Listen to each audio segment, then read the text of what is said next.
Hi everyone, this is तरुण खंडागरे। आज हम बात करने वाले हैं शुभम से, जिनको 1 ईयर एक्सपीरियंस है कॉग्निजेंट में और वो अभी कॉग्निजेंट में ही काम कर रहे हैं। तो हम उनसे जानेंगे यार कि उनका एक्सपीरियंस कैसा है, वो क्या काम करते हैं। और शुभम जो है एसोसिएट रोल पे है, तो हम उनसे देखने वाले हैं कि वो क्या काम कर रहे होंगे कॉग्निजेंट में कल्चर कैसा है, और आप ज्वाइन करोगे कॉग्निजेंट तो आपको क्या काम करने मिलेगा एसोसिएट पोजीशन पे। तो आज हम ये सब चीज़ों के बारे में डिस्कस करने वाले होंगे शुभम से। सो हाय शुभम, कैसे हो आप? आई एम गुड तरुण। मैंने 1 साल पहले अपने ही कैंपस प्लेसमेंट में कॉग्निजेंट को ज्वाइन किया था एज एसोसिएट। अभी मैं ऑटोमोटिव डोमेन में वहाँ पे वर्क करता हूँ। और मैं ये कहना चाहूँगा कि लर्निंग एक्सपीरियंस कॉग्निजेंट का काफ़ी अच्छा है। रिसेंटली 8 महीने पहले ही एक प्रोजेक्ट में डाला था जिसमें मैं परमानेंटली तब से काम कर रहा हूँ वहाँ पे। उससे पहले मैं मल्टीपल प्रोजेक्ट्स में एज अ पाइपलाइन रिसोर्स ही काम कर रहा था। अभी रिसेंट वाले प्रोजेक्ट में मुझे काफ़ी अच्छा लर्निंग एक्सपीरियंस मिला है। काफ़ी नई नई टेक्नोलॉजीज को एक्सप्लोर करने मिलता है। जो चीज़ें अपन कॉलेज लेवल पे एक बेसिक लेवल पे सीखते हैं, उनका इंडस्ट्रियल एप्लीकेशन आपको काफ़ी अच्छे से सीखने मिलेगा यहाँ पे। और as a fresher I will say कि आपको हर आपको अलग अलग, फॉर एग्जांपल डेवलपमेंट में भी, टेस्टिंग में भी आपको अलग अलग तरीके की जो टेस्टिंग जो इंडस्ट्री लेवल पे होती है प्रोडक्ट की, तो उन सब का आपको काफ़ी अच्छा एक्सपीरियंस मिलेगा कॉग्निजेंट में। सो आप बताइए यार कि कोई नया बंदा ज्वाइन होता है एसोसिएट पोजीशन पे, तो क्या होता है उस पोजीशन पे? जब वो फर्स्टली ज्वाइन होता है तो कैसे कॉग्निजेंट में उससे काम कराया जा रहा होता है या ट्रेनिंग दी जा रही होती है? क्या होता है जब ज्वाइनिंग होती है एक एसोसिएट लेवल की? ओके, सो जैसे ही आपकी ज्वाइनिंग होगी, शुरू में तो आपका जो भी डॉक्यूमेंटेशन और वैलिडेशन होता है आपके डॉक्यूमेंटेशन का, वो वाला प्रोसेस चलेगा कुछ दिनों तक। उसके बाद आपको मल्टीपल लोग आपको अप्रोच करेंगे कि if you want to join their project and according to your domain knowledge and technology, they will be approaching you and taking your interviews for that. अगर आपको आपका इंटरव्यू क्लियर होता है या फिर आपका अच्छा जाता है, जैसा भी आपका इंटरव्यू जाता है उस हिसाब से आपको उस प्रोजेक्ट में एलोकेशन मिलता है और फिर आपको वहाँ पे काम मिलता है। ओके। यानी सो आपके पास थोड़ा बैंडविड्थ भी रहेगा वहाँ पे कि अगर आप किसी प्रोजेक्ट में आपको इंटरेस्ट नहीं आ रहा है मगर आपका इंटरव्यू है, तो आप दूसरा प्रोजेक्ट भी एक तरीके से देख सकते हैं। मगर यूजुअली इतने अच्छे ऑफर्स आते हैं वहाँ पे कि आप फर्स्ट प्रोजेक्ट को ही हाँ बोल देंगे। ओके। Okay, that's great. तो लर्निंग वाइज आपको कैसा लगा 1 ईयर में? मतलब आपने क्या क्या सीखा? आपको कैसा एक्सपीरियंस लगा एसोसिएट लेवल पे कि मैं ये सब चीज़ें सीख गया हूँ जो मैं एक कॉलेज में था जब नहीं आती थी मुझे, अलग ही एक्सपीरियंस आ रहा है कंपनी में? तो वैसा कुछ बताइए थोड़ा। या कॉलेज में इट्स लाइक कि अपन वेरी बेसिक लेवल पे सीखते हैं कि जो भी अपनी अप्रोच रहती है, इट्स अंटिल आवर लैपटॉप और until our internship what we have done, right. जो भी अपन प्रोजेक्ट बनाते हैं, मगर इंडस्ट्रियल लेवल पे एक लार्ज स्केल पे उस प्रोजेक्ट का कैसा एप्लीकेशन रहता है, आपको क्या गाइडलाइन, फॉर एग्जांपल आप कोई गाइडलाइंस फॉलो नहीं करते हैं while we are coding in college और एनीथिंग, बट इंडस्ट्रियल लेवल पे आपको कौन सी गाइडलाइंस फॉलो करके किस तरीके से आपका कोड ऑर्गेनाइज होना चाहिए, how optimised it should be, वो सब चीजें आपको एक लार्ज स्केल पे, क्योंकि छोटी छोटी चीजें भी काफी मायने रखती हैं, वो सब चीजें आपको काफी अच्छे से सीखने मिलेंगी इंडस्ट्री लेवल के एप्लीकेशंस में। और यानी आपको ऐसा नहीं है कि आप अगर डेवलपर हो तो सिर्फ आपको डेवलपमेंट ही बस सीखना आएगा। आपको हो सकता है आपको टेस्टिंग भी दे दें जिसमें आप integration testing, unit testing, bench testing, ये सब आप काफी, यानी आपको पूरा डोमेन्स एंड टू एंड भी आप एक्सप्लोर कर सकते हो अगर आपका लर्निंग एक्सपीरियंस अच्छा होना चाहे तो। इट्स नॉट लाइक कि आप डेवलपर हो तो सिर्फ आपको डेवलपमेंट देंगे, आप डिजाइन भी बना सकते हो किसी नए फीचर का। That's very good opportunity. और कॉलेज में मैंने यूजुअली देखा है कि अपन को इतना नॉलेज नहीं हो पाता, क्योंकि जो भी अपन प्रोडक्ट बनाते हैं ऑफिस में, usually upon I mean college में, वो अपन उसकी टेस्टिंग वगैरह नहीं करते, तो आपको पूरा इंडस्ट्री लेवल पे समझ आएगा कि कैसे एक प्रोडक्ट साइकिल चलती है। यूजुअली मेरे यहाँ पे अजाइल फॉलो होता है मेरे प्रोजेक्ट में। ओके, तो that's great. very popular product life cycle which is followed in the IT industry. तो अजाइल में आपको कैसे स्प्रिंट बाय स्प्रिंट किसी प्रोडक्ट का आपको डेवलपमेंट देखने मिलेगा, कैसे उसकी टेस्टिंग होती है, वो प्रोडक्शन लेवल पे कैसे जाता है, वो सब आपको काफी अच्छा एक्सप्लोर करने मिलेगा। That's great. अब हम बात करते हैं यार ग्रोथ की, मतलब इंक्रीमेंट वाइज एसोसिएट लेवल से कैसे ग्रोथ हो सकती है, कितने जल्दी आप आगे पहुंच सकते हो, तो उसके बारे में थोड़ा सा बताइए कि एक ईयर में आपकी कितनी या ग्रोथ हो रही होगी, 2 ईयर में। एक स्ट्रक्चर प्लान होता है कंपनीज के पास कि आप ये पोजीशन में ज्वाइन करते हो तो आप ऐसे ऐसे ग्रोथ हो जाओगे अगर आप 3 ईयर रुकते हो हमारे यहाँ। सो यूजुअली एसोसिएट लेवल पे आपका ओवर एंड ऑल आपका परफॉर्मेंस पे रहता है कि आपका प्रोजेक्ट में आपका कैसा परफॉर्मेंस है। जो कि आपका मैनेजर जो रहते हैं वहाँ पे, जो आपके सीनियर्स रहते हैं, वो आपको एवेल्युएट करते हैं और एट द ईयर एंड आपकी रेटिंग आती है उससे, और उस रेटिंग के अकॉर्डिंग आपको इंक्रीमेंट मिलता है, जो कि ओके। थोड़े टाइम आपको मिलता है ईयर एंड के बाद, फाइनेंशियल ईयर एंड के बाद। अब बहुत लोग मुझसे पूछते हैं और यार, कि बहुत स्टूडेंट पूछते हैं कि अगर मैं अच्छे से परफॉर्म नहीं कर पाया या मुझे कॉलेज में ज़्यादा नहीं आता है पर मैं कॉग्निजेंट में प्लेस्ड हो गया हूँ, तो उस तरीके से थोड़ा सा बताइए कि कॉग्निजेंट उसके लिए क्या ट्रेनिंग प्रोवाइड कर रही होगी या पहले दिन से काम दे रही होगी। बहुत बच्चों को डाउट आता है ये चीज़ के बारे में। यूजुअली कॉग्निजेंट में आपको एफर्ट्स तो डालने ही पड़ेंगे। ऐसा नहीं होता कि आप अगर प्लेस हो गए तो आपको आप कुछ नहीं एक्सप्लोर करेंगे, कोई नई स्किल नहीं अडॉप्ट करेंगे तो आप यहाँ पे आसानी से आपका गो थ्रू होएगा।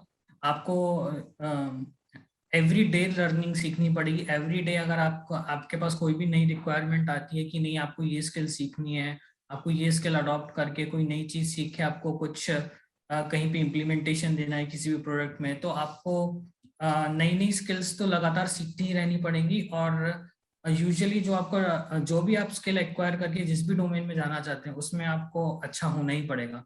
अगर आप प्लेस हो गए हैं तो आपको एफर्ट्स डालने पड़ेंगे उस स्किल को अच्छा करने के लिए, जिससे आप एक अच्छा परफॉर्मेंस दे पाए आपके प्रोजेक्ट में, और प्रोडक्ट की क्वालिटी को भी आप मेंटेन कर पाए, जो भी आपको टास्क असाइन किया गया वो आप इजीली कर पाए।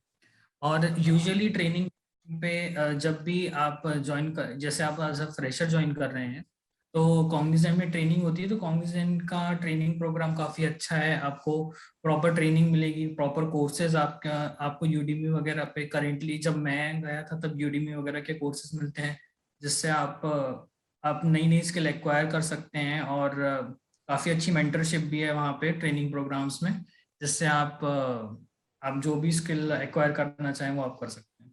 ओके। अब थोड़ा कल्चर की बात करते हैं कि आप बहुत दिन से कॉग्निजेंट में हो, 1 ईयर हो गया है, तो कल्चर कैसा लग रहा है आपको, कैसे टीम वर्क करती है साथ में, कैसा फील आ रहा है आपको। नहीं, कॉग्निजेंट का वर्क कल्चर काफ़ी अच्छा है। यहाँ पे सभी लोग काफ़ी सपोर्टिव होते हैं, और यूजुअली टीम कोऑर्डिनेशन एक बहुत इम्पोर्टेंट एक्सपेक्ट रहता है किसी भी प्रोडक्ट को डिलीवर करने के लिए। तो team coordination of Cognizant for in Cognizant is very good. यानी आपको हमेशा आपके सीनियर्स सपोर्टिव रहेंगे, आपको हेल्प करेंगे, आपको गाइड भी प्रॉपर करेंगे। और आपको डेली आपका जो मीटिंग्स रहती हैं उसमें आपको आपको जो भी प्रॉब्लम है आप एस्केलेट कर सकते हैं, और वो आपको उस चीज़ में 100% हेल्प करते हैं। ओके, दैट्स आल्सो या ग्रेट। इट्स या थोड़ा बेनिफिट्स के बारे में बताइए हमें कि कॉग्निजेंट अगर ज्वाइन करे कोई तो क्या क्या बेनिफिट्स उसको मिलेंगे, क्योंकि आपको ज़्यादा पता है, आप वहाँ के एम्प्लॉय हो, 1 ईयर से काम कर रहे हो, तो आप बता सकते हो। या कॉग्निजेंट में काफी यानी लीव्स आपको हर फेस्टिव सीजन पे आपको लीव्स प्रॉपर मिलती हैं। अभी जैसे कि अपन जानते हैं कि कोरोना पैंडेमिक चल रहा है, तो उसके लिए कॉग्निजेंट ने अलग पॉलिसी बनाई है। उसके लिए आपको अलग से, अगर आप कोविड इन्फेक्टेड रहते हैं या आपकी जो भी सिचुएशंस रहती हैं, उसके लिए कॉग्निजेंट आपको अलग से लीव्स और पॉलिसीज प्रोवाइड करते हैं। मेडिकल इंश्योरेंस भी आपको मिलता है वाइल ज्वाइनिंग जॉब की। आपकी सैलरी में भी उसमें आपको कुछ पार्ट रहता है, जिससे जो कॉग्निजेंट आपको इंश्योरेंस प्रोवाइड करता है मेडिकल वाला। इनफैक्ट और जब मेरा ट्रेनिंग का एक्सपीरियंस था, जब आप भी साथ में थे मेरे, तब अपन ने देखा ही था कि कंपनी का कितना अच्छा इंफ्रास्ट्रक्चर रहता है, proper right. Food facility provide होती हैं। इवन जो बाहर मार्केट में जो फूड काफी महंगा मिलता है, वो कंपनी में एक राइट अच्छी राइट क्वालिटी एम्प्लॉय को प्रोवाइड किया जाता है, और आप काफी सस्ते में एक अच्छा फूड डेली खा सकते हैं वहाँ पे। राइट। ये तो बहुत ही अच्छी चीज हमने भी देखी थी जब कॉलेज से फर्स्ट टाइम और गए थे वहाँ पे। तो बहुत अच्छी चीज ये या चीज देखने मिली थी कि कंपनी का आर्किटेक्चर कैसे होता है, कंपनी का कल्चर कैसा है। बहुत ही न्यू एक्सपीरियंस था वो। या और अपन को, आपको जैसे पता होगा, 2 टी ब्रेक मिलते थे, एक लंच राइट। टाइम मिलता था, जिसमें भी टी अपन को फ्री ही मिल यस। जाती थी। सीसीडी वगैरह की मशीन्स जो प्रोवाइड करती है कॉग्निजेंट वहाँ पे, तो वो सब भी वो सब फैसिलिटीज भी अपन को मिलती है वहाँ पे। राइट। अब थोड़ा यार आप ये बताइए कि कोई स्टूडेंट एसोसिएट लेवल पे ज्वाइन होना चाहिए तो उसको क्या क्या पढ़ना चाहिए, प्रिपेयर कैसे करना चाहिए उसको एक एसोसिएट लेवल के लिए, कि उसको एक अच्छा पैकेज या कॉग्निजेंट के अंदर मिल जाए। या एसोसिएट लेवल के लिए सबसे पहला, मुझे अभी नया पैटर्न के बारे में तो नहीं पता है, जब मगर जो मेरा जिस एग्जाम पैटर्न से मैं गुजरा था, उसमें सबसे पहला कोडिंग राउंड रहता है, जिसके लिए आपको यूजुअली लीनियर डेटा स्ट्रक्चर और डीपी की प्रॉब्लम आती है। हायर एंड डेटा स्ट्रक्चर जैसे ट्री वगैरह के तो प्रॉब्लम्स मैंने नहीं देखे उसमें, मगर लीनियर डेटा स्ट्रक्चर वगैरह की प्रॉब्लम्स और डीपी की प्रॉब्लम जरूर उनमें आती है। तो आपको डेटा स्ट्रक्चर और कोडिंग जो स्किल्स आपकी हैं जो फर्स्ट राउंड के लिए, वो काफ़ी इंपॉर्टेंट है। आपको कोड सबमिट्स करने रहते हैं ऑनलाइन प्लेटफॉर्म पे, जिससे आपका फर्स्ट राउंड का एवेल्यूशन निकलता है। सेकेंड राउंड में आपको टेक्निकल स्किल्स, आपकी टेक्निकल स्किल, आपका डेवलपमेंट स्किल, आप जो भी प्रोजेक्ट्स पे काम किए हैं और जिस भी डोमेन में आप जाना चाहते हैं, उस डोमेन के रिलेटेड आपकी जो सीवी में जो भी आप लिखेंगे, उसके अकॉर्डिंग आपसे इंटरव्यू लिया जाएगा। और उसमें आपको कोडिंग प्रॉब्लम्स और coding problems, basic coding problems, data structure, जो भी लैंग्वेज है उसके बेसिक कॉन्सेप्ट जैसे ऊप्स कॉन्सेप्ट, और फिर आपको OS DBMS, ये सब आपसे पूछा जा सकता है। अगर आप जिस भी डोमेन में आप जो भी आपके सीवी में लिखेंगे, उसके अकॉर्डिंग आपका इंटरव्यू होएगा और उसी अकॉर्डिंग आपका इवैल्यूएशन दिया जाएगा, आप जैसे भी परफॉर्म करते हैं इंटरव्यू में। राइट। और उसके बाद आपका थर्ड राउंड होएगा, जो कि HR राउंड होता है। उसमें भी आपसे बेसिकली आपसे IQ रिलेटेड जो क्वेश्चंस रहते हैं, जो अपन हिंदी में कह सकते हैं पहेलियां वगैरह, वो सब पूछी जाती हैं। राइट। और एप्टीट्यूड, क्वांट, ये सब भी थोड़ा बहुत कभी कभी पूछ लिया जाता है। और बिहेवियरल क्वेश्चन, और बेसिक, क्योंकि कॉग्निजेंट का जो भी कॉग्निजेंट की पॉलिसीज हैं, उसके अकॉर्डिंग आप उस कंपनी में फिट बैठते हैं कि नहीं, वो सब भी आपसे देखा जाएगा कि आपका जो बिहेवियर है वो कॉग्निजेंट की जो पॉलिसीज हैं उसके अकॉर्डिंग आप फिट बैठ रहे हैं कि नहीं। अगर आप फिट बैठते हैं, then they will approve you. It doesn't matter if your technique how strong your technical. उनका ऐसा नहीं रहता है कि सिर्फ क्वेश्चन क्वेश्चन कि HR राउंड है तो बस निकाल देंगे बेसिक क्वेश्चन पूछ के। वो प्रॉपर टेक्निकल और आपका बिहेवियरल स्किल सब जज करके ही आपका सिलेक्शन किया जाता है ओके। Associate level. क्योंकि आई हैव सीन के जैसे अपन को पता है कि कई लोग HR राउंड में भी बाहर राइट। हो गए थे, राइट। निकल गया था, तो भी उनको HR राउंड में बाहर कर दिया गया था। ओके।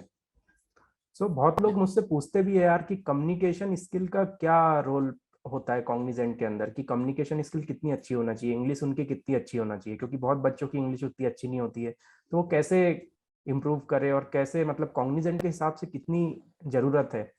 या कम्युनिकेशन स्किल कॉग्निजेंट या किसी भी एक मल्टीनेशनल कंपनी में एक इम्पॉर्टेंट रोल प्ले करती है, क्योंकि यूजुअली जो भी अपनी टीम होती है जिसमें अपन काम करते हैं, उसमें ओनली वन रीजन के लोग नहीं रहते हैं, उसमें फॉरेन कंट्रीज के भी लोग रहते हैं।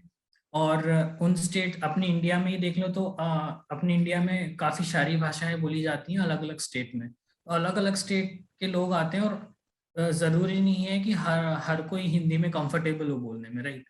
For right. एग्जांपल, अगर आप फॉरेन कलीग के साथ काम कर रहे हैं आपकी टीम में, तो ऑब्वियसली उसको हिंदी नहीं आती होगी. सो at that point it's very important that your communication skill in English should be good, so that whatever information you want to pass on to your colleague or whoever XY person is that वो easily pass on हो पाए और आप एकदम easily work कर सकें उस environment में. Because प्लेसेस से ज्वाइन होते हैं लोग और आपकी टीम फॉर्म की जाती है मल्टीनेशनल कंपनीज में. और एक्स्ट्रा फैसिलिटीज में अपन को जिम की फैसिलिटीज भी मिलती है वहाँ पे, जहाँ पे आप अपने ऑफिस टाइम के बाद या ऑफिस टाइम के पहले आके जिम जा सकते हैं. काफ़ी सस्ते में, काफ़ी अच्छा इंफ्रास्ट्रक्चर के साथ जिम प्रोवाइड किया जाता था, जिसमें मैं और तरुण तो शुरू में इंटर्नशिप में वहाँ पे जिम की फैसिलिटी का बहुत फायदा उठाते थे. राइट. अलग ही मजा था वो भी. अच्छे ट्रेनर्स मिलते थे आपको वहाँ पे और अच्छी फैसिलिटी के साथ आपको कम रेट में जिम मिल जाएगी. या कम रेट में भी जिम मिल जाएगी. इवन पर्सनल ट्रेनर भी मिल जाएगा आपको, जो कि दूसरे जिमों में काफी महंगा प्रोवाइड किया जाता है. और आप वहीं की कैंटीन में काफी न्यूट्रिशियस फूड का भी फायदा उठा सकते हैं. वहाँ पे हर चीज का मेन्यू रहता है, काफी न्यूट्रिशियस और काफी अच्छी क्वालिटी का फूड प्रोवाइड किया जाता है और अच्छे रेट में भी आपको मिल रही होगी चीजें. हाँ, यानी आपको जूस जो बाहर 50-60 रुपए का मिलेगा वो आपको कॉग्निजेंट में 30 या 25 रुपीज में प्रोवाइड कर दिया जाता है. राइट. हम तो प्रिफर करते थे कि यार हम कंपनी में ही सब कुछ पिए खाए, क्योंकि बाहर कॉस्टली था और टेस्ट भी उतना अच्छा नहीं था. कंपनी में काफी अच्छी चीजें थी. कंपनी में काफी सस्ते में हो जाता है. और यार जब भी मैच चलता है तो सब कैंटीन में आ जाते हैं, सब मैच देखते हैं. वो भी एक अलग एक्सपीरियंस होता है. पूरी कैंटीन भर जाती है जब भी इंडिया का मैच हो रहा होता है. कुछ भी वहाँ पे टीवीज लगी है बहुत बड़ी बड़ी, तो उसमें आप देख सकते हो. या वो अलग ही माहौल बनता है जब इंडिया और किसी भी अपोनेंट स्ट्रॉन्ग टीम का मैच चल रहा हो, क्लोज मैच चल रहा हो, तो सारे लोग ऑफिस से आ जाते हैं और इंडिया को चीयर कर रहे होते हैं. तो वो अलग ही माहौल बनता है फिर. राइट. तो ये भी आपको जब ऑफिस खुलेंगे तो आपको देखने मिल रहा होगा, जब भी खुलते हैं ऑफिस. ठीक है. आपको याद होगा जब अपन को तरुण पहली सैलरी आई थी, अपन सभी इंटर्नशिप में थे और सबके मोबाइल में एक साथ मैसेज आया था, तो कितनी अच्छा ट्यूनिंग अलग ही माहौल बन गया था. सब लोग बाहर आके देख रहे थे कि yes we have received a first salary in our internship during our college internship. वो भी अलग ही फीलिंग होती है जब आपकी फर्स्ट सैलरी आती है. Yeah. So thank you Shubham. Nice talking to you. Yeah, thank you तरुण, आपने मुझे इनवाइट किया आपके चैनल में.